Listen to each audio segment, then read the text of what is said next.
I'm going to start off by asking you a question, okay? How much is a cup of coffee in Costa Coffee?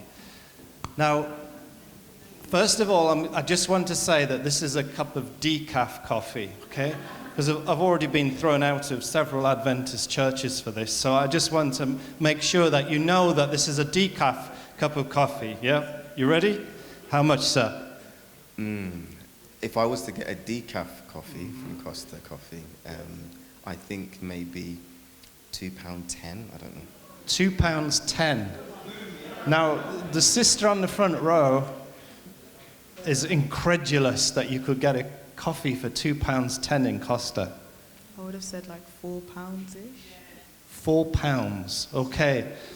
Now, Charles might know. Let's ask Charles, Brother Bramble, Elder Bramble. Oh boy, you know what? I would say probably something in the middle, maybe three something. 3.25 from Elder Bramble. Now, it's not an auction, so you don't have to keep going up. Brother? 375 or 450, depending on the size, yeah? Now, we've had this before. It depends on the size. Now, we're just going for a standard coffee here. We don't want any sprinkles or chocolate or anything fancy on the top. I'm going to ask one more. Sister here, she might know. It's around 330, I think. Yeah, 330.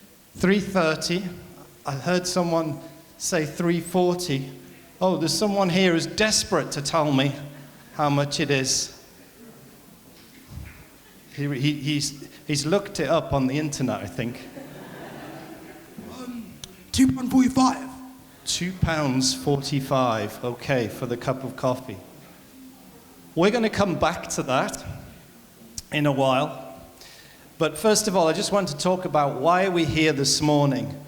Because you might be surprised, why we turned up, and it's a bit different to a normal divine service. So why are we here this morning? Well, there's a few reasons. It's really all about connections this morning. It's about connections between us here in the local Adventist church and the ADRA organization. And there's a few reasons why the connection between us as a local church here and ADRA has been lost over the last few years. Now, how many people used to do shoe boxes for ADRA? Put your hand up if you used to do a shoe box. Okay, so we've got probably maybe about a third here. Now, I used to love the ADRA shoebox appeal. There's something just really special about packing a shoebox and knowing that somebody in a far-off place is going to open that shoebox and be excited by what's in it. And it was great to put a pair of trainers in there, or pens and pencils and ruler, and something nice in there for them to open. Now, the shoebox appeal ended for a number of reasons. One is it was quite logistically difficult to go around the UK gathering up all these shoeboxes. And it also ended because the cost of shipping a container across the world just skyrocketed for a number of reasons. So the shoebox appeal ended, but that was something that put us all in touch with ADRA. And so that's gone. Now, the second is in-gathering. Who used to do ADRA in-gathering? Yeah, again, we've got probably about a third, something like that, quarter to a third of people. So until quite recently, we used to get all the tins out of the church attic around about Easter time every year, and we would go out with tins, sometimes knocking on doors, going to shops, offices, pubs, all sorts of places for ADRA in-gathering. So ADRA in-gathering has also ended. It ended during the pandemic, and the reason for that is it just got much harder to get cash from people. So this was about rattling a tin in people's face and to try and get some cash from them. So what happened during the pandemic?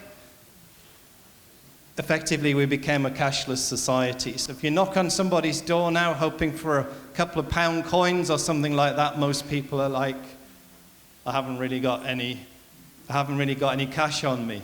Okay? Most people not carrying cash in their homes the way they were. So ADRA in-gathering was another connection between us here in the local church and ADRA, and that's something else that we've lost. So we are here this morning to try to rebuild that connection between us here in the church and ADRA as an organization. Now, there's another reason we're here this morning, and we're not going to be shy about this. It's money. It's money. Now, I want to tell you a little bit about ADRA's finances. So first of all, has anybody heard of Donald Trump? Has anybody heard of Donald Trump? Now, yeah, a few people seem to have heard of Donald Trump. Now, when we started doing this presentation earlier this year, I used to start this section by saying, has anybody heard of Donald Trump and his mate, Elon Musk? Yeah? But now, what happened between Donald Trump and Elon Musk? They fell out in a big way, didn't they? They fell out in a big way. Although I heard something on TV this week that said that maybe they're mending their bridges, but apparently they fell out in a big way. But when Donald Trump came to the White House, he quickly brought Elon Musk into his government to looking at what, Charles? Costings. Yeah. I know you're a finance man. Yeah. Yeah, they looked at value for money, and they had this department called Doge, I think it was called, Doge or Doge or something like that, and it went around looking at saving money. Now, you might be thinking, well, what on earth has this got to do with ADRA?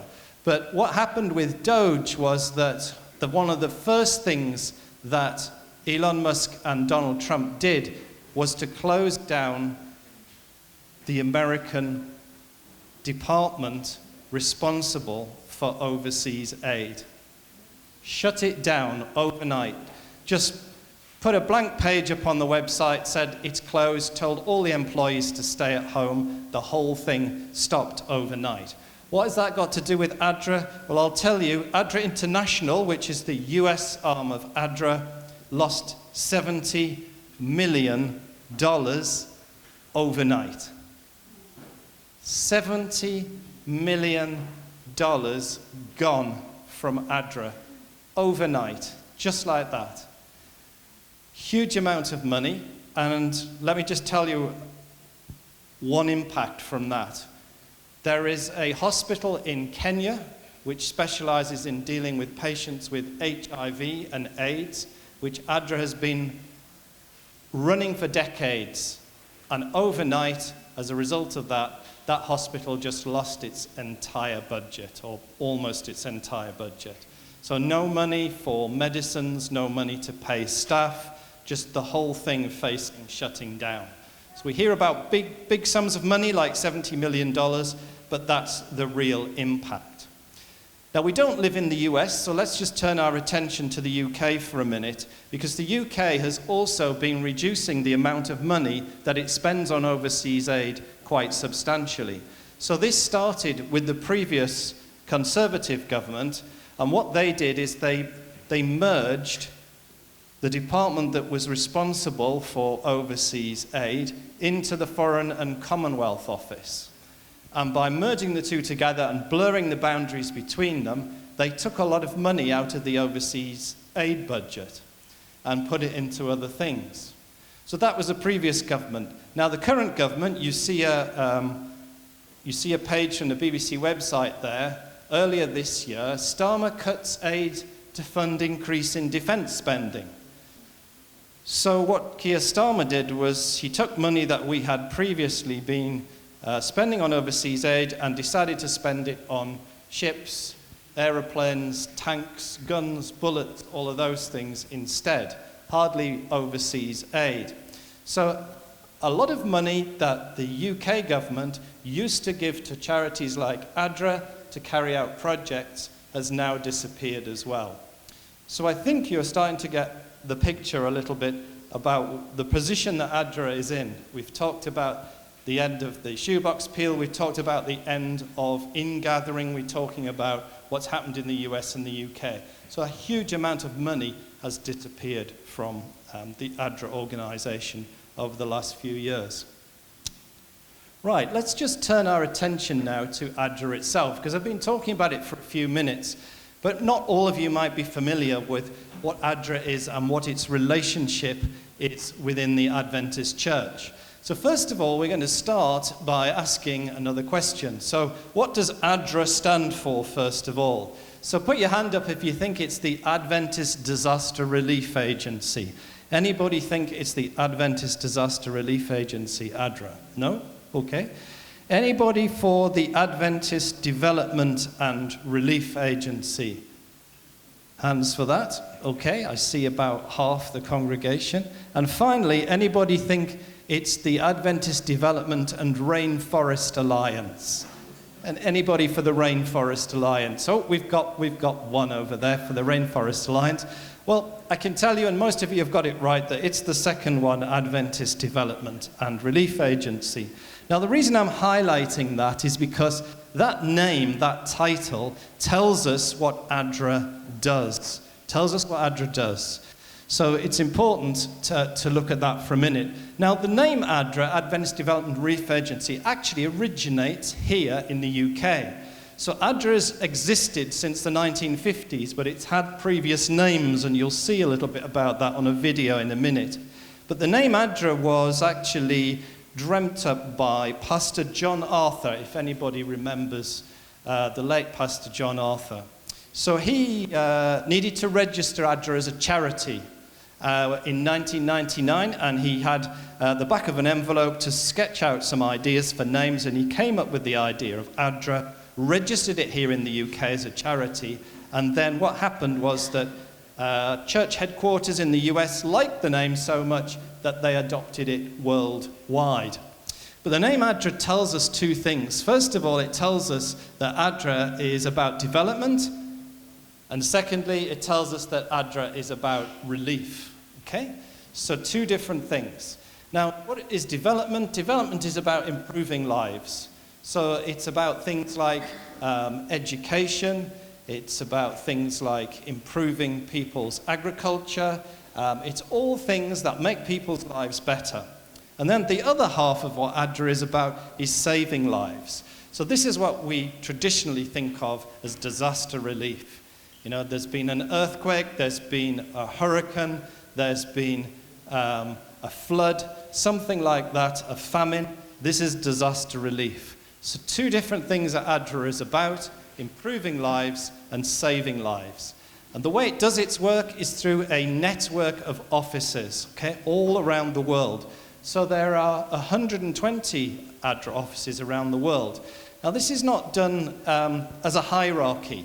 So when we think of our church, we know there's a hierarchy. There's a general conference, divisions, unions, and local conferences. ADRA does not work according to this hierarchical model. It's a network of offices that exist around the world. And offices join together to deliver specific projects. Usually funding and planning in one office and delivery at the coalface, at the sharp end where it's all happening, coming out of another office somewhere in the world. So offices joining together within the network to form partnerships, to develop and then to deliver those kind of projects around development and relief. Right, now I want to ask you another question about ADRA. Where does ADRA get its money from? So first of all, please put your hand up if you think ADRA is funded by the British Union Conference of Seventh-day Adventists. Put your hand up if you think that's where ADRA gets its money from. Okay, we've got one or two tentative hands, for the BUC. Number two, Sabbath school offerings. Anyone think ADRA is financed by Sabbath school offerings? Okay, I've got a couple, 2, 3 hands, some for that. And then finally, tithe receipts. Who thinks ADRA is funded by tithe receipts? Okay, again, we've got 3, 4, 5, 6 people for that. Well, the answer is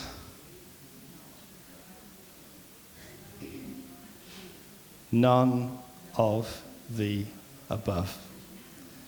I can hear it echoing around the room. None of the above. The answer is ADRA doesn't get money from any of these sources.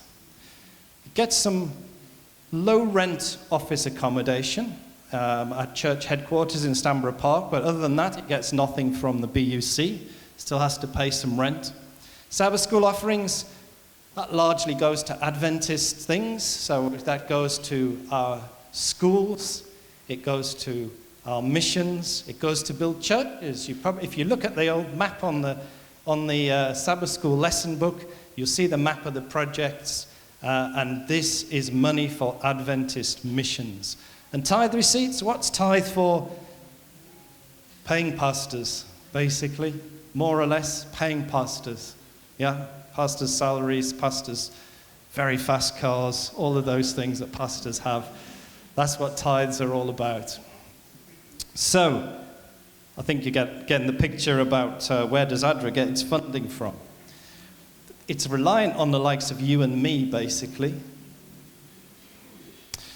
We're going to just show a short video now that tells you a little bit about the history of ADRA and what ADRA is doing as an organization.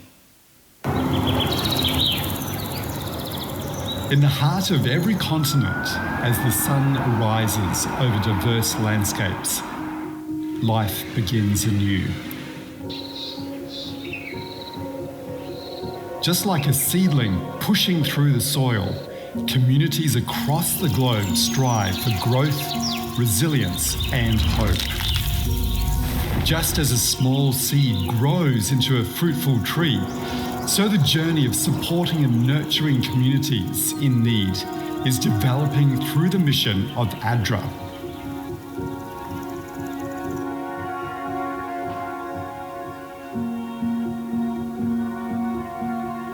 Our purpose is clear: to serve humanity so that all may live as God intended.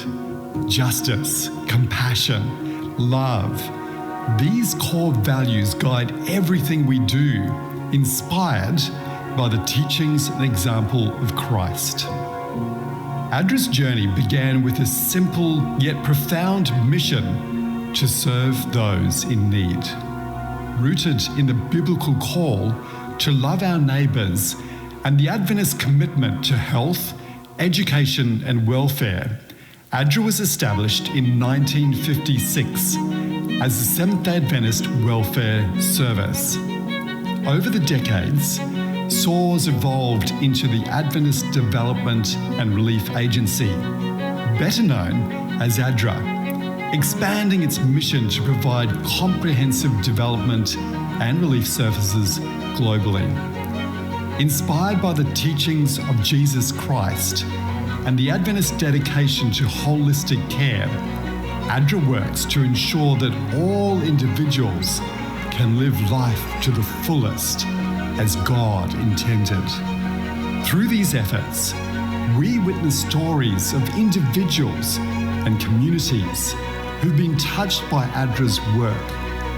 Our message is one of hope, optimism, and unwavering faith in the power of collective action. Join us on this journey. Learn more about ADRA's mission, our values, and how you can be part of this transformative movement. Together, we can build a brighter future for communities worldwide.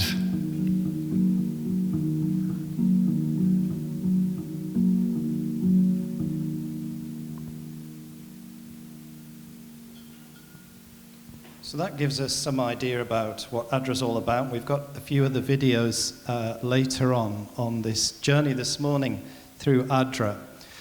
Now we're in church this morning. This program's a little bit different perhaps to the normal Sabbath morning, but nevertheless we wouldn't expect to be in church without opening our Bibles. And so we're going to just think a little bit now for a few minutes about why we're doing this thing. Because when Gudrun and I talk to people, some people are a little bit puzzled why the church has this organization, ADRA. And so we're just going to talk for a minute about what is driving us to do this by turning to our Bibles. So first of all, one of my favorite texts in the whole Bible, from the Old Testament, from the book of Micah, chapter 6 and verse 8. It says, "He has told you, O man, what is good, And what does the Lord require of you? But to do justice, and to love kindness, and to walk humbly with your God. 3 things.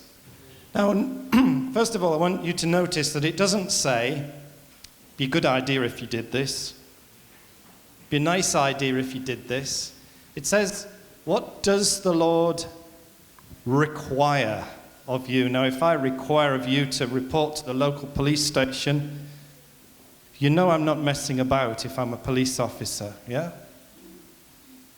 What does the Lord require of you? It says to do justice, to love kindness, and to walk humbly with your God. And it's those 3 requirements that really drive what we're doing, why we're doing this from an ADRA point of view. And you'll see that the ADRA motto there at the bottom of the slide, justice, compassion, and love, is being driven by this requirement that we see from Micah chapter 6 and verse 8. So that is the Old Testament, but I want to turn now to the New Testament, and I want to turn to one of Jesus' miracles. Now, you will all be familiar with this miracle because if you grew up an Adventist, you'll have learnt it in children's Sabbath school. And if you've become a Christian and an Adventist later in life, you've probably still come across this miracle at some stage in your reading of the Bible or in Sabbath school. This is the miracle where Jesus heals 10 men from leprosy. 10 men from leprosy. So we're just going to read it now on the screen. So here we go. Now, on his way to Jerusalem, Jesus traveled along the border between Samaria and Galilee. And as he was going into a village, 10 men who had leprosy met him. They stood at a distance and called out in a loud voice, "Jesus, Master, have pity on us." And when he saw them, he said, "Go, show yourselves to the priests." And as they went, they were cleansed. One of them, when he saw he was healed, came back, praising God in a loud voice. And he threw himself at Jesus' feet and thanked him. Have you ever noticed this bit before? How many times have you read this miracle and never noticed this? And he was a Samaritan. Jesus asked, "Were not all 10 cleansed? Where are the other 9? Has no one returned to give praise to God except this foreigner?" This foreigner. And then he said to him, "Rise and go, your faith has made you well."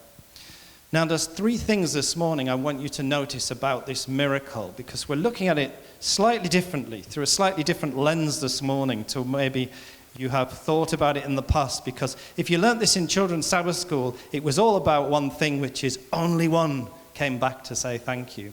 But this is a slightly different angle on it. There's 3 things I want you to notice this morning, because these are things that are driving us to do what we do through ADRA. The first thing is that Jesus took care of people's physical needs first. So before Jesus talked to them about the good news of the gospel, before he talked to them about his Father in heaven, the thing that Jesus always did first was to take care of people's physical needs. Because when you're hurting, when you're in pain, your mind can't focus on anything else. So Jesus took care of people's physical needs first, and then he gave them the good news. Secondly, he helped everybody, even the ungrateful. So, how many people came back? We always say 1. But I want you to think about the other 9 this morning. Jesus could have said to the other 9, "Do you know what? You can have your leprosy back, you ungrateful lot." Did he say that? No. We say only 1 came back to say thank you, but the fact is 10 were healed and 10 stayed healed. There was no question that Jesus was going to give the leprosy back to the ungrateful ones, the ones that weren't grateful for the help, for the assistance that they were given. They still stayed healed. And the final thing is the one that came back to say thank you, was he a Christian? Was he an Adventist? No. Was he a Jew? What was he? A Samaritan. The one who came back to say thank you was the Bible says he was a Samaritan and a foreigner. It's interesting, isn't it? Are you getting it? Are you getting it why we're doing this ADRA thing? We're doing it because this is what Jesus did. This is what Jesus did. Oh, my clicker's going a bit wappy. Right, it's back. Thank you. So, this is what Jesus did. That's why we are doing it, because Jesus is our example. Right, let's talk about ADRA in a bit more detail. What is ADRA actually doing? Because it's all been a bit theoretical so far. We're going to get into what is ADRA doing right now. So ADRA's got 4 impact areas that it focuses on. Emergency. So remember we said ADRA was about what? Disasters. Did we say disasters? No? We did, didn't we? A little bit. We said relief. Yeah? Relief. So ADRA is about relief, and ADRA is about development. The first thing, the emergency thing, the disasters thing, that's the relief bit. The other 3, education, health, and livelihoods, they're development. They're about making people's lives better. So these are the 4 areas that ADRA is focusing on. We're going to look at each one of them in turn. So just looking over the last couple of years, so 2023 and 2024, ADRA has helped over 300,000 people in 20 countries. Okay, that's just ADRA in the UK. That's not ADRA globally. And over half of the beneficiaries were children. Okay? And the ADRA network as a whole, remember we said there were 120 offices around the world, has helped over 100 million people in that same period. That's just in 2 years. So when we think about those 4 areas, this is a sort of impact that ADRA is having. Now, I want to just talk about this disaster relief side of things for a minute, and particularly something that has happened very, very recently. So this is Hurricane Melissa. Now, some people this morning might have relatives or friends that have been directly impacted by Hurricane Melissa in Jamaica. And I just want to just point out for a minute or two what ADRA has been doing there. So ADRA has been absolutely on the scene from the get-go. In fact, ADRA was working for Hurricane Melissa before it even happened. Now, one of the great things about ADRA is that ADRA has a workforce that it can call on at any time for free. And who is that? It's us. It's you and me. ADRA anytime can dial up a workforce in a way that probably virtually no other charity anywhere in the world can.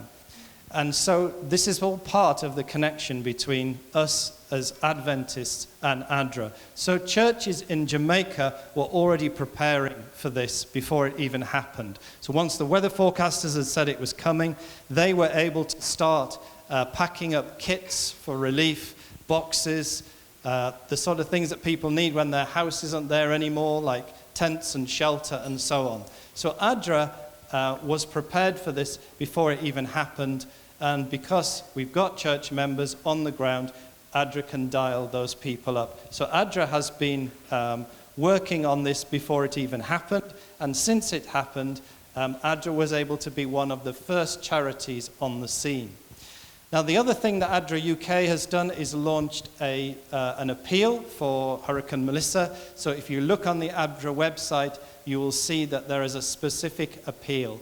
And the fastest way really to help people there is with cash, because a lot of the resources are already either there or they can be flown in quite quickly. So the appeal is not focused on, oh, have you got any old clothes or an old pair of trainers in your wardrobe? It is on cash, because that's the fastest way that we can get help to the people through Hurricane Melissa. So please do take a time to have a look at the ADRA appeal around Melissa. Now, the second thing we're going to talk about is education this morning. Now, ADRA in the UK has been working on quite a number of education projects and provided support to over 54,000 people across 3 different education projects over the last couple of years. And Gudrun is going to tell us something about one of those projects now.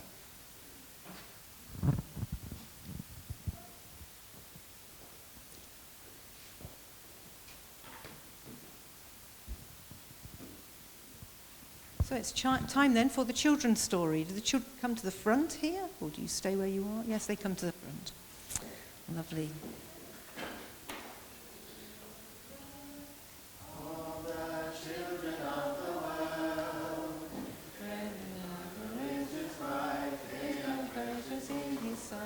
Jesus loves the little children of the world.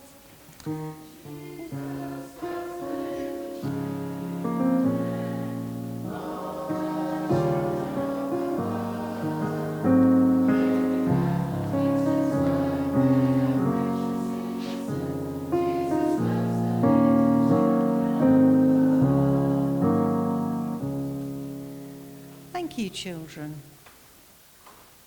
Now, I don't know about you. Do you enjoy watching your Sabbath school lessons sometimes on YouTube like this? Yes, my children used to love it. So we would do the Sabbath school lesson every evening together. And then on Friday evening, the very, very special thing that we did was we would watch the story on YouTube. So I'm going to show you some of my favourite Sabbath school story this morning. Any guess who it might be? Jesus. Could have been Jesus. Any other ideas? Praying. Who's the man? Joseph. Okay, it could be Joseph. Moses. Moses. Whoa. Abraham. Yeah, it could even be Abraham. One more. Joshua. Joshua. Go on. Jonah. Jonah. Okay. All these people it could be, but it's not actually any of those. It's Elijah. And this is the story of Elijah right up on the top of the mountain when he had his competition with the prophets of Baal who said, "Our God is the real God." And Elijah said, "My God is the real God." And he had this competition to see who was right. Shall we watch? Elijah stood before them. "The prophets of Baal will sacrifice a bull," he said. "They will put it on top of the wood on their altar." Oh no, what's happened to our story? It's completely gone, hasn't it? It's just a black screen. That's very disappointing, isn't it? And you know, when I was a child, this would have been because we had a power cut. And when I was young, we got lots and lots of power cuts in the 1970s. And that was not pleasant because the lights would go out. The lights are on here, aren't they? They are. So the lights would go out in my house, and you know, the cooker would go off. So if my mum was cooking my dinner, that would be gone as well. And the television would go off. And worst of all, the heating would go off. Yeah, that's right. And you know, when the heating went off, my house was freezing cold in the winter. And this little girl here, Malak, she's year 5. She knows all about living without electricity. And that's because she's a Syrian refugee.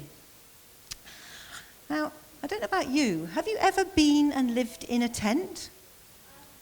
You have, yeah. Did you? No, you haven't. Oh, right. So you know what a power cut's like then, yes. Any of you stayed in a tent anywhere? Yes, some of you, yeah. My family used to love going on holiday in the tent. They used to set it up like a little home, and it was a lovely time that we all had together. But when do you think I went camping in my tent? On a Sunday, on the weekend. Okay, maybe a weekend. Do you think it would be spring, summer, autumn, winter? Summer. Summer, you're absolutely right. We went camping in the summer.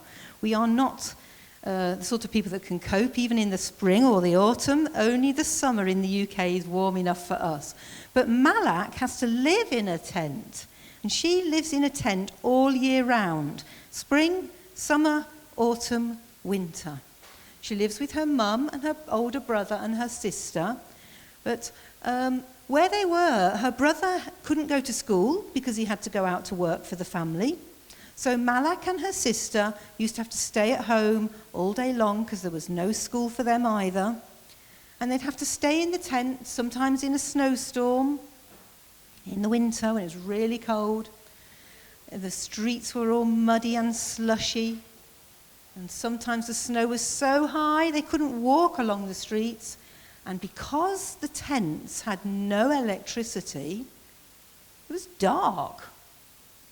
And worse than that, in the snow, it was freezing cold. It was a horrible life for poor Malak and her family. But then Adra came along. And Adra came and did something for children that would really help them all. They set up a school so that the children had somewhere to go every day that was warm, and they had their dinner, and they could do fun things like you do at school. So Malak went to school every day with her sister and her friends, and they'd do what you do. They'd learn to read and write and do their maths. They would have fun doing craft and sometimes PE out in the playground. Why do Adra do that for those children? Why do they set up a school for them? Who would like to read my Bible text? Yeah? Jesus said, "Let the little children come to me, and not to hinder them, for the kingdom of God belongs to such as these." Thank you very much. That was beautiful. And that's why Adra do it, isn't it? Because they know, like Jesus, they love children too. So Malak, now that she's got school and is learning again, she has a great dream of one day becoming what? What do you think she wants to be one day? Up there, what does it look like she'd like to be? Oh, there you are. A doctor. Oh, yeah, she wants to be a doctor. She wants to be a very special doctor. She wants to be a surgeon. And she might achieve that because now she's got school. So she says that you can help by always giving to Adra like your mum and dad do. So we have with us today some of these coin saver cards that you can take home, and you can put a £1 coin in these little circles, and you can also help to save money to give to Adra. And Malak says to you and to Adra, thank you, Adra, for helping. Thank you for listening, children. You can go back to your seats.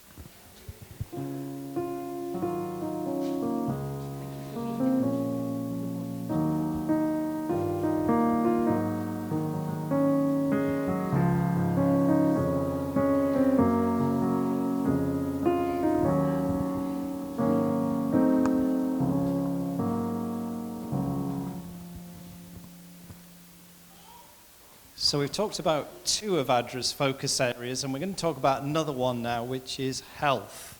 Okay, health.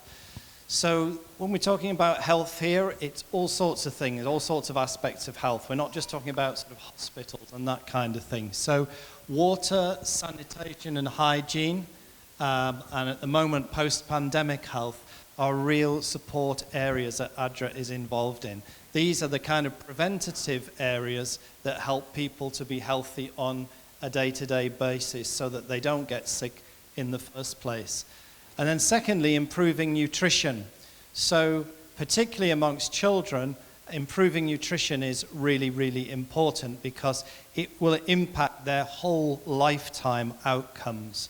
If they can grow strong and healthy, if they can concentrate well at school, all of those things are impacted by children's nutrition.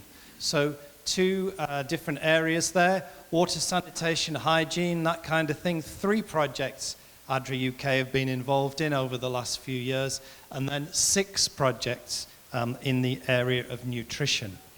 And it's the area of nutrition we're going to talk about a little bit more now. So I want to ask you, first of all, about the island of Jersey. Who's heard of the island of Jersey? Yeah, everybody pretty much will have heard of Jersey. It's a British island, although on a map it looks French to me. But anyway, that's another story. Jersey is a British island. Now, when I ask you about Jersey, what do you think of? What's the first thing that comes to mind if I say Jersey? Yeah, just call it out. Clouds. Cows, okay, right, thank you. Hold that thought. Anything else that you can think of? No? Okay. Holiday, yeah. Ferry. Ferry to get there, okay. Anything else? Okay. Let's hear what we've got over here. Yes? Yes, guys? Jerseys, jumpers, okay. Yeah, jumpers for the cold, for winter, yeah, okay. Well, I'll tell you what the things I first think of when you say Jersey, and it's probably reflective of my age. The first thing is I think of it as a tax haven. So I think of it as a place where rich people live, yeah? They go there to avoid paying tax that the rest of us have to pay. So tax haven. The second thing I think of is Bergerac. Bergerac. Anybody remember Bergerac? It was a BBC detective show based in Jersey, okay? A lot of people are looking at me blank because you're too young to remember it. So that's the second thing I think of. Now, the third thing, cows, yes. Now, cows. So cows in Jersey, they don't look like most British cows. Most British cows are Friesians, they're black and white, but Jersey cows are brown. They're a nice light brown color, and they give really good creamy milk. So Jersey cows. And Gudrun is going to come up again and talk a little bit about a project that is financed by Jersey Aid. So Jersey Aid is the Jersey government's aid organization. It likes to sponsor overseas projects, and it likes to sponsor projects which are something to do with Jersey, something that represents the island of Jersey around the world.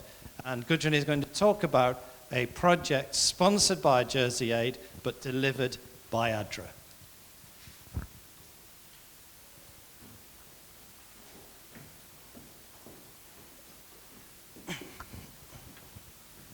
Now, you'll probably have noticed already that John and I don't really like platforms, and we're not very keen on being up here high, but because I need my notes, I'll have to move to this part of the room.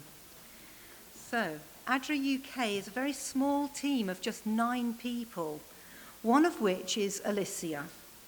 Alicia's the youngest member of the team, and she's been an ADRA intern for a year. Now, the highlight of her first year, thank you, the highlight of her first year was this Dairy for Development project in Nepal, which John has just talked to you a little bit about. It supports 3,630 smallholder farmers. And Alicia was really excited to see how the work that she was doing in the office and on Teams was translating into real life on the ground in Nepal. She was eager to meet and connect with those people and to see how the project was helping. So, after 18 hours of travelling from the UK, by car, train and plane, she landed in Kathmandu at 8 a.m. Now, I don't know about you, but I've never been to Kathmandu or to any of these types of countries. I've travelled around Europe, but every time I get to baggage reclaim, it's a large room with a number of carousels, and I have to find the right carousel, and then I have to wait for my suitcase. But in Kathmandu, this is what you have. This tiny, tiny little shack with a roof on, and you just go in there and you search for your suitcase and hope it's arrived. So that in itself was an experience for Alicia. So with no sleep on her journey, she then launched into her first meeting with the ADRA Nepal team. And on her second day, she had to do 5 hours more of travelling to the smallholder farms. This was by road. It was a journey that could have been done in 20 minutes by plane, but it was a treacherous 5-hour journey by road. It was a long journey, it was bumpy, and it was so dusty. Alicia said that visibility was so poor, she didn't even know how the driver could see where they were needing to go. This in itself was an eye-opener because it meant that it helped Alicia to understand the realities of the world for these people in Nepal, because we take it for granted living here in the UK that we can travel to any part of the UK very safely on tarmacked roads. John and I last summer went to the far north of Scotland to the Isle of Lewis, and the roads were tarmacked all the way. We got on a ferry onto a very small island, and the roads on the island were tarmacked too. But where Alicia was in Nepal, the roads were like they are, like you can see here. They were mostly muddy tracks. And in the seasonal rains, these roads get washed away, and people are then left in a very vulnerable situation. They can't travel to their schools, they can't travel to hospitals. So life is very, very difficult for these people. On the third day, Alicia met a local government official. She met the local mayor, and he stressed how important this particular ADRA project had been to them.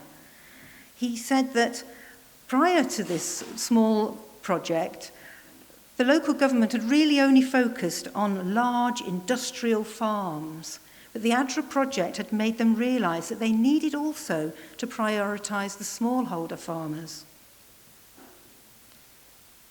Alicia then visited some of these smallholder farms where families kept just 1 or 2 cows for nutrition and income. The project is sponsored by Jersey Overseas Aid, and Jersey bulls are bred with local cows, which improves the cow's resistance to pests and diseases. This in turn increases the milk yield and gives much greater food security.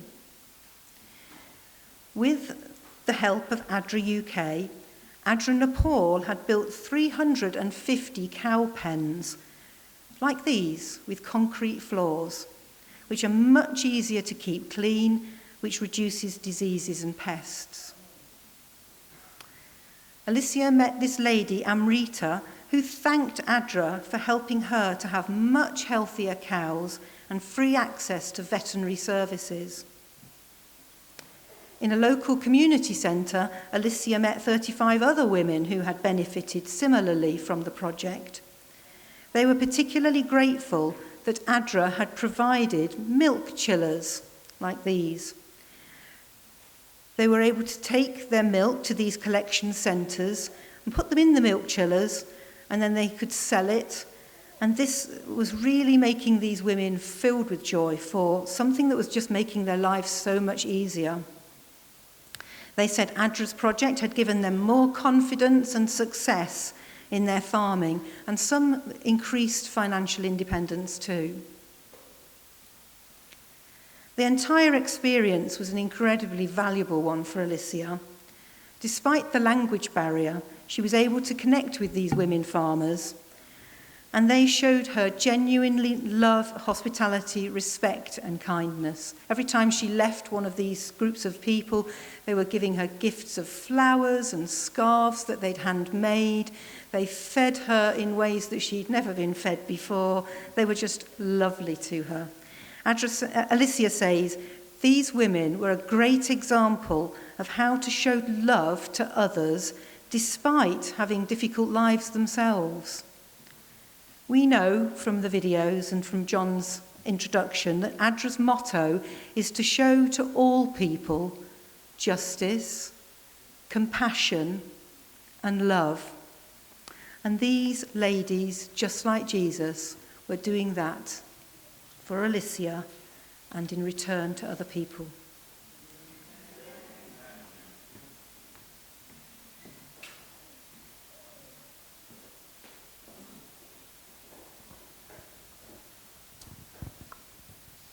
want to just give you another update on an ADRA project. This one is from Burkina Faso. Does anybody know where Burkina Faso is? Burkina Faso. Yeah? It's definitely in Africa, yeah? So it's sort of northwestish Africa. And Burkina Faso is one of the poorest countries in the world. One of the poorest countries. Really, really poverty-stricken country. But this is an ADRA project in Africa that ADRA UK did a few years ago now, but which has had a real impact on people's lives there. So hand pedal bikes. Now occasionally I've seen hand pedal bikes on the road here in the UK. Not very often, but you sometimes see them. They look a bit unconventional here in the UK. But this has been an absolute life-transforming thing for some people in Burkina Faso. Now, we're used to here having a country where if people have disabilities, the government helps them with their disabilities. There's no such infrastructure, there's no such help in a country like Burkina Faso. So if you can't use your legs in Burkina Faso, it's a serious problem. You're not going to be able to work, and you're not going to be able to earn a living, and it's possible that your family and friends will see you as something of a burden because you can't contribute anything. The state has not got the apparatus to help you. So hand pedal bikes are something that ADRA UK launched an appeal for, and they were able to finance quite a large number of these bikes. Now, why are they important? Well, it enables people who can't use their legs for whatever reason to get about. And once you can get about, there's all sorts of things that you can potentially do. So first of all, one of the benefits is it gives them easier access to buy and sell things. So in an economy like this, there's quite a lot of basic trading going on in markets and on a one-to-one basis. And if you can get about, you can do that. It also brings something of normality from a life point of view. So you can go out and see people, your family, your friends, instead of being stuck in all the time. And importantly, you can visit customers. So if you can do something with your hands. It could be, it could be baking bread. It could be woodwork. It could be all sorts of practical skills that you can do with your hands. But if you can't sell what you make, then you've got a bit of a problem. If you've got one of these bikes, you can get out there and visit customers. And all of this helps the recipients of these bikes to look after their families and be more independent, less dependent on other people to help them. And finally, for younger people, it also gives them access to school. If you can't use your legs, no school bus is going to come and pick you up. But if you've got a hand pedal bike, you can get to school, start to learn, and that is going to be able to help you to have a better life. So some of you may have helped and contributed to this appeal, but I just wanted to highlight how the bikes for Burkina Faso have been such a success, such a boon for quite a lot of people there. So there are some of the people with the hand pedal bikes. You'll notice they're pretty basic.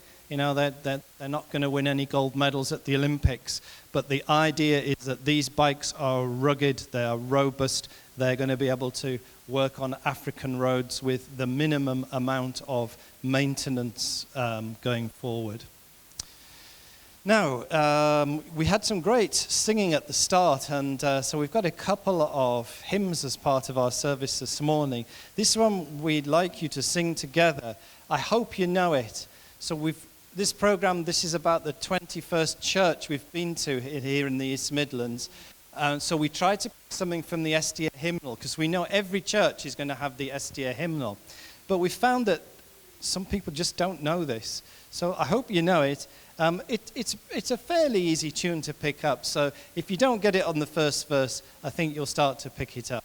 So it's number 573 in your SDA hymnal, but the words are going to be on the screen. So if you haven't got a hymnal, you can see it on the screen. Now I think our pianist is going to come forward to play it. And maybe you can play through the verse once, brother, and then we can get the hang of the tune before we sing this one. Sorry? Right, okay, you don't know this. So I'll have to ask Gudrun to come to the front with me then. We're not singers, I must add that. But we're going to try and get started on this one, 573. It may not be on the mountain's height or over the stormy sea. It may not be at the battle's front, my Lord will have need of me. But if by a still small voice he calls to paths I do not know, I'll answer, dear Lord, with my hand in thine. I'll go where you want me to go. I'll go where you want me to go, dear Lord, or mountain or plain or sea. I'll say what you want me to say, dear Lord.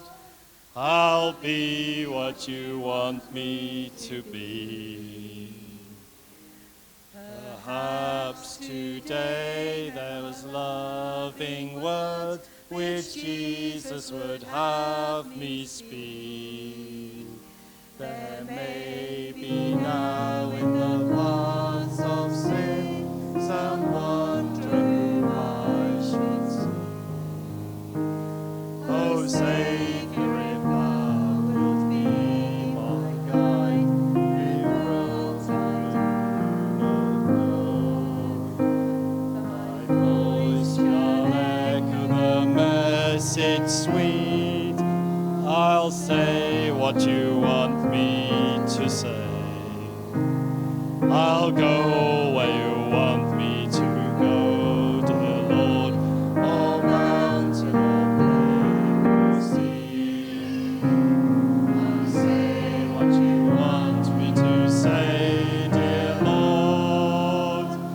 I'll be what you want me to be. There's surely somewhere a lowly place in earth's harvest field so wide. There I may labor through life's short day for Jesus the crucified. So trust in my all unto thy care. I know that love is clean. I'll do thy will with a heart sincere. I'll be what you want me to be.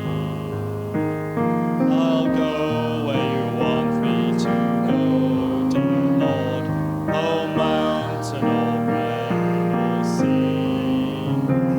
I'll say what you want me to say, dear Lord. I'll be what you want me to be. Thank you for giving that a try. Maybe you can try it again one Sabbath in the near future. And thank you to our pianist this morning for giving that a go when you didn't really know it too well. We're just going to put another video on now. And this video is really more about what is motivating people to work for ADRA. Because it's not well paid. You don't do it for the money. You don't do it for the glory. You don't do it for power. But there is a driver that motivates people to go and want to work for ADRA.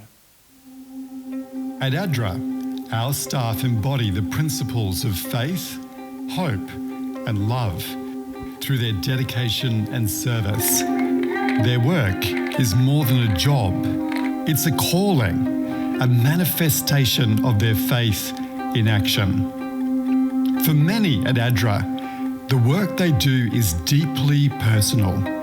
It's an outlet for their faith and a fulfillment of their calling to serve others. Робота з Адрою дозволяє мені жити у відповідності з моєї віри щоденно. Це не просто надання допомоги, це демонстрація, показ Божої любові у дії. Every person that we serve is a child of God, and He has given His life for them. Being part of supporting those people that Jesus has sacrificed His life for is an amazing privilege, and we cannot take that lightly. In fact, we should rejoice in the opportunity and be glad that we get to share God's love.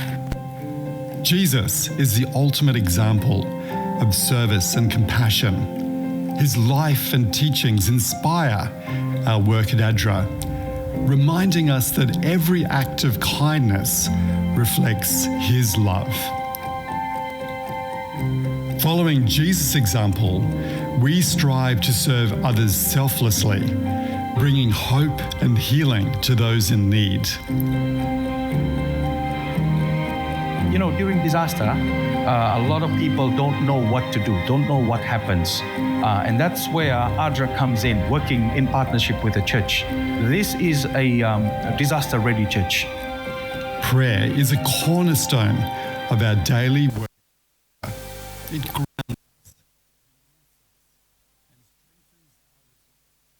with compassion and humility.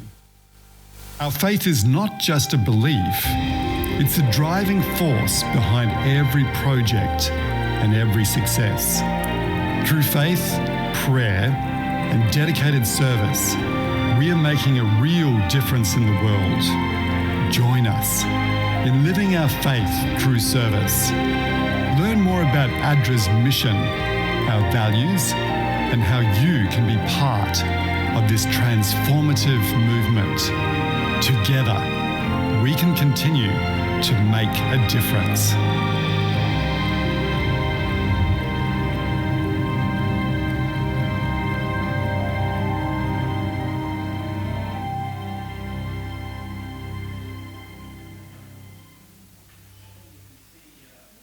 My mic.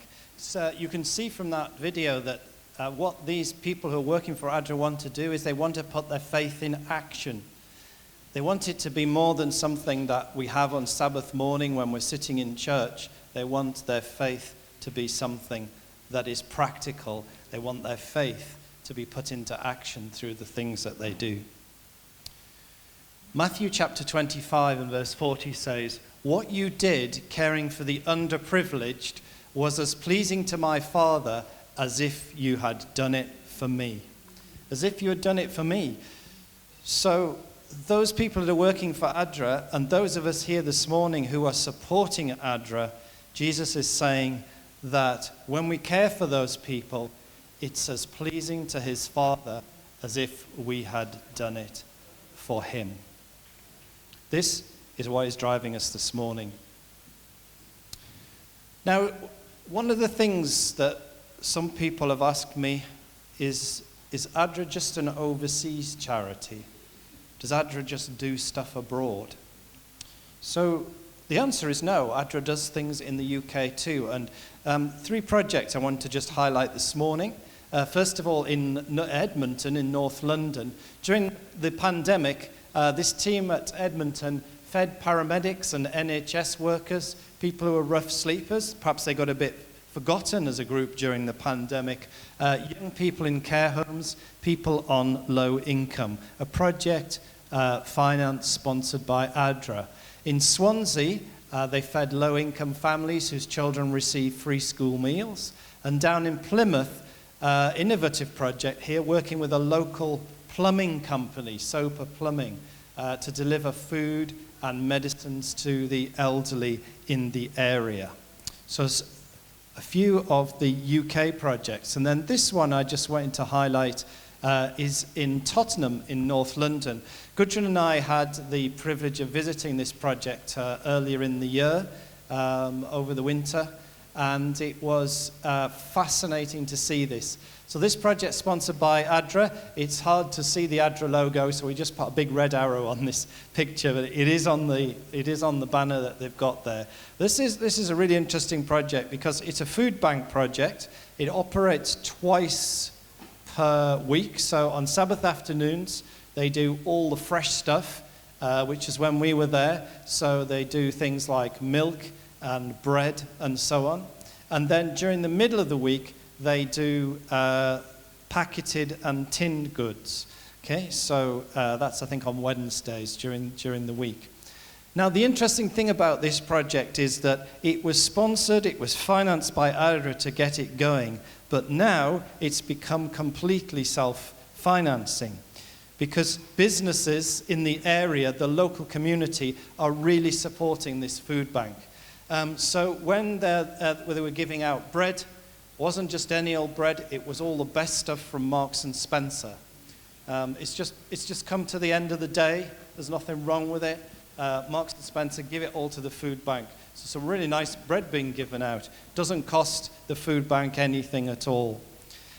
Recently, they have had a local Jewish company, which is just a few doors down the road, gave them several hundred pairs of shoes to give away to the clients that come along to this food bank. Now, on there you can see 4 or 5 people, but actually the queue goes all the way around the block, and there were probably a couple of hundred people who visited the food bank on Sabbath afternoon. And the elder there at Tottenham Lighthouse Church in North London said to me, you know, every person who is standing in this queue has some kind of backstory. You know, nobody really wants to be in the queue at a food bank. There's a reason why they're there. Something has gone on in their lives. Something has happened to them. And we had all sorts of people in that queue. We had black people, we had white people, we had brown people, we had people from the UK, we had people from Africa, from Eastern Europe, from all over the place, all sorts standing in line waiting for help there. This is a real community project. Seed corn capital to get going from ADRA, now just completely self-perpetuating and really well organized as well by the members there at Tottenham Lighthouse. So yes, ADRA does do things in the UK. And I think when we think of the UK, a lot of the time we're thinking about our cities and the mission to the cities. And we've got another hymn, this one you may know, in which case you can sing along, but if not, you can just listen to this one.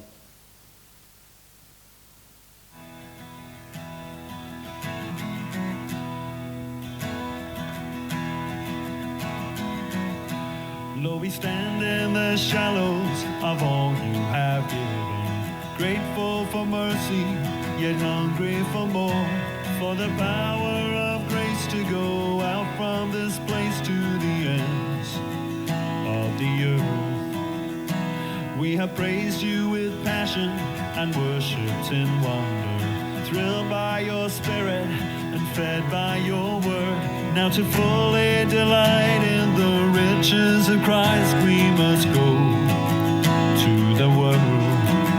For you live in the streets of the city, you stand with the weak and the needy, you walk with the homeless and hungry and poor, and your hands are the hands I am lifting, your voice is the life I am living. Your love longs to meet them, but how will they know unless I am willing to go?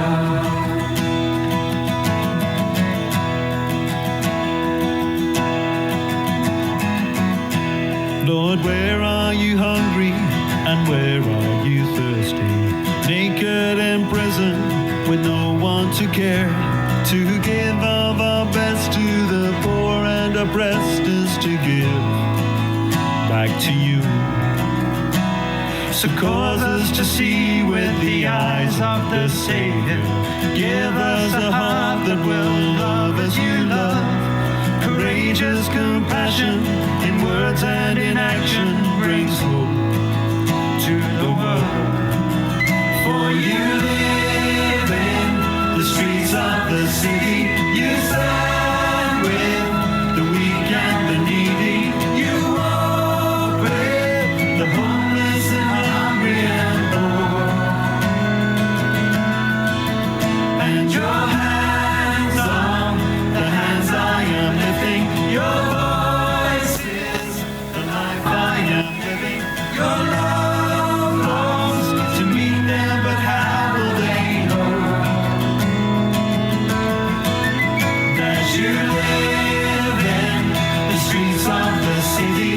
You stand with the weak and the needy. You walk with the homeless and hungry and poor. And your hands are the hands I am lifting. Your voice is the life I am living. Without us, there's no other way they will know. So send me, I'm ready to go.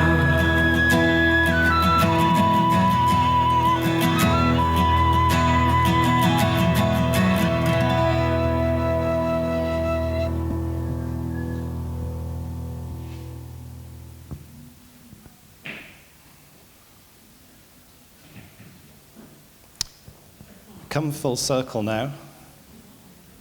Just a few minutes left before you can have your Sabbath lunch. How much is a cup of decaf coffee? Standard, medium, no sprinkles, in Costa Coffee. Now Gudrun keeps a close eye on this for me, and she is going to tell me how close some of you got, and she is going to tell me now who got the closest. So the answer for how much is a cup of coffee in Costa is £4.40. It's £4.40 just for a standard coffee. Nothing fancy, nothing large. So Gudrun, who is the closest? Okay, lady on the front row who said £4. I think it must be you, sister. You've won an Adra notebook this morning.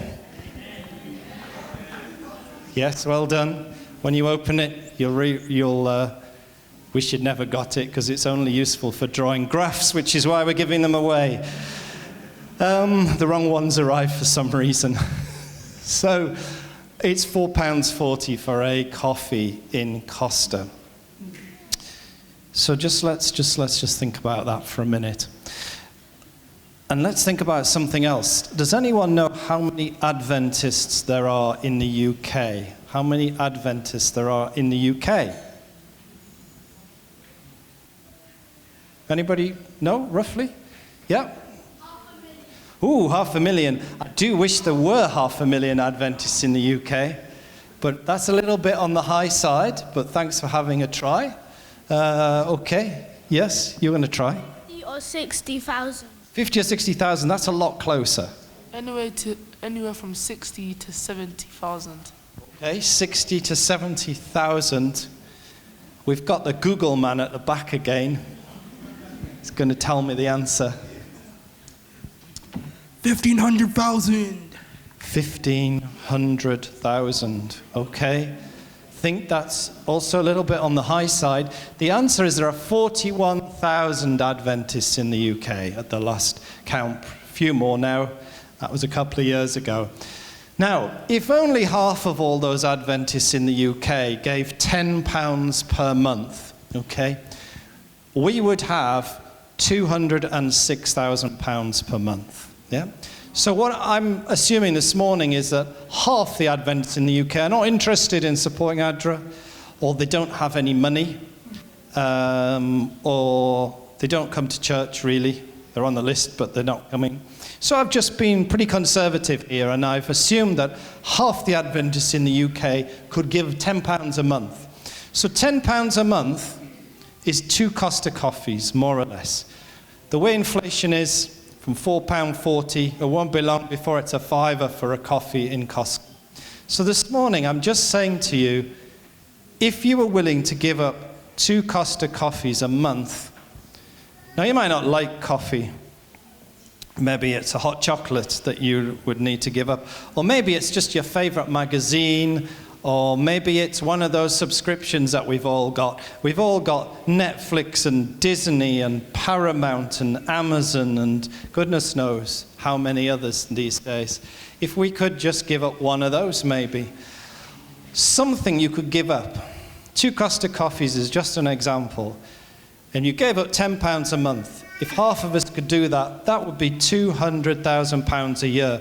Now, you heard me say earlier on that ADRA has got a month. Thank you. Thank you for reminding me. £200,000 a month. Now, you heard me say earlier on, we're not doing in-gathering anymore. You heard me say what happened with the government. ADRA needs you and me more than ever right now, okay? ADRA needs you and me to carry out this mission that Jesus has given us to help these people around the world. Because ADRA, we said earlier, doesn't get any money from the British Union, doesn't get any tithe money, doesn't get any Sabbath school offerings. It's just you and me this morning.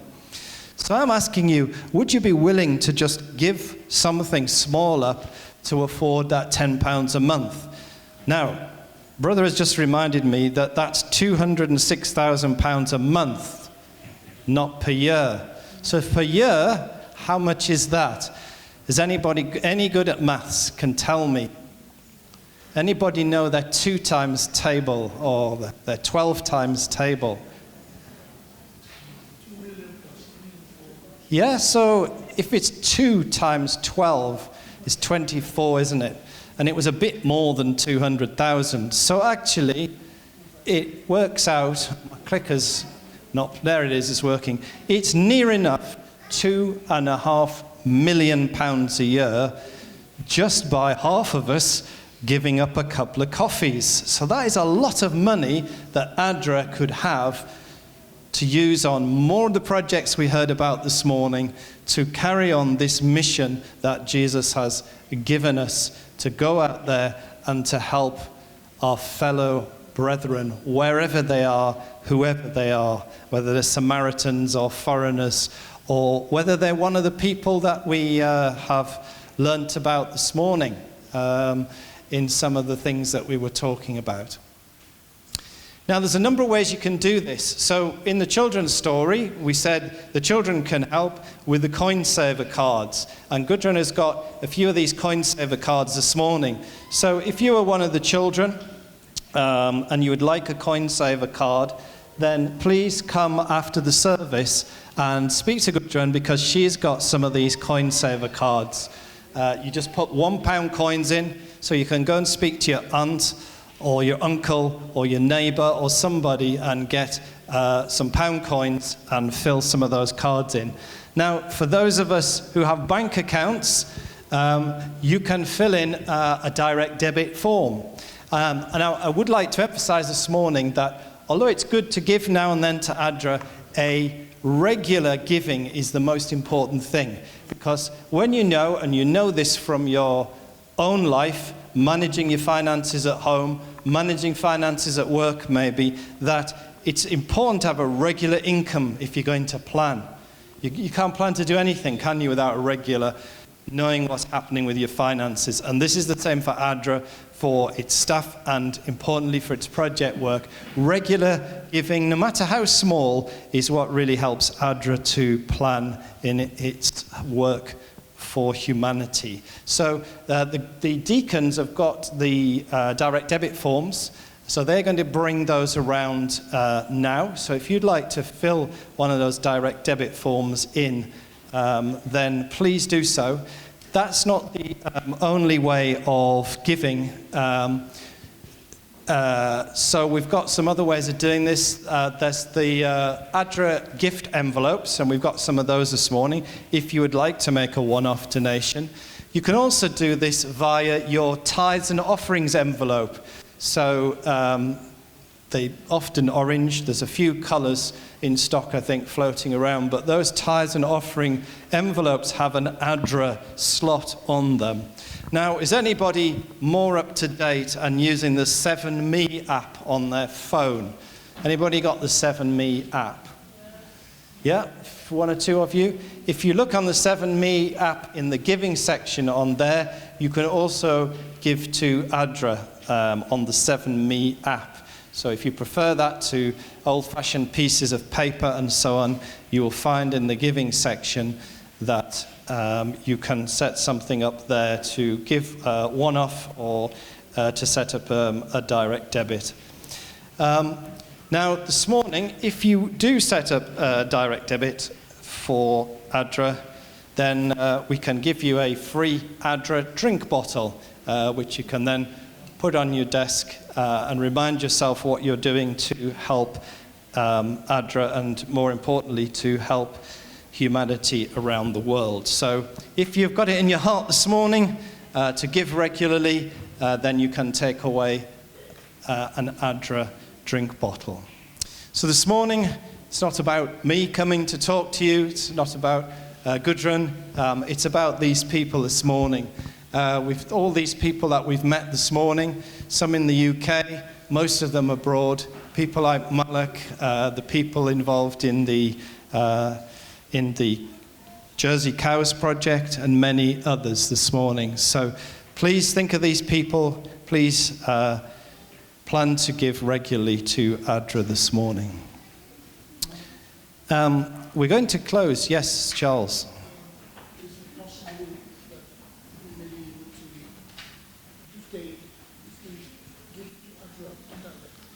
Yes. Yes.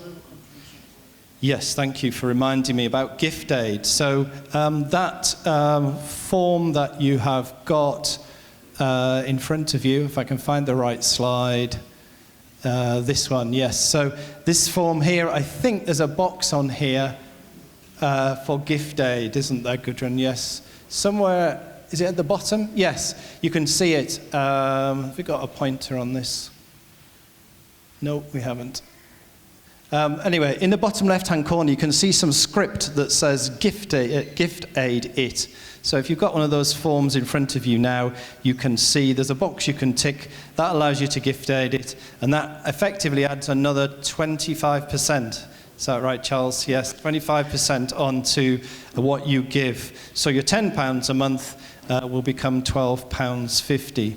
So that is really a great opportunity if you are a UK taxpayer for the government this morning to give some money despite what the government are trying to do. They will give some money in tax back. Okay, so thank you very much this morning for having us here at Northampton Community Church. We really appreciate it. And we're going to close with a song which I think is a lot more familiar to everyone. So I'll ask the praise team if they're able to lead on this one, and our pianist to come. And we're going to sing Hark the Voice of Jesus Calling to close our service this morning. If anyone's got any questions, come and see Gudrun and I at the end. Please hand us your forms as well, and do exchange a form for a drink bottle. Thank you.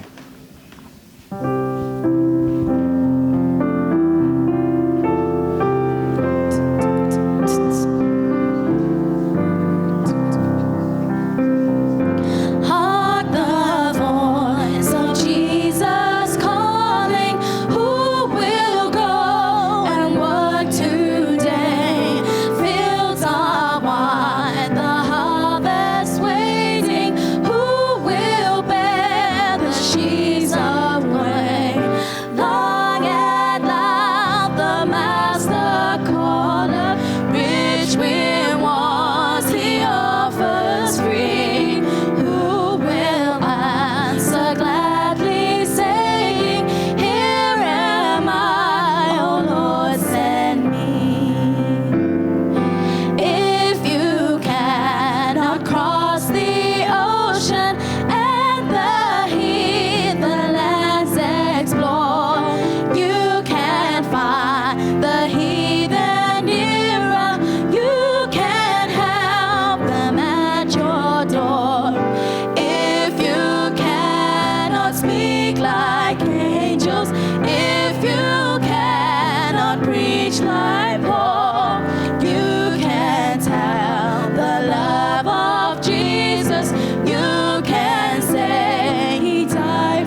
before we pray, I just want to say thank you to all of you, because I know that you're holding the program next week, is that right?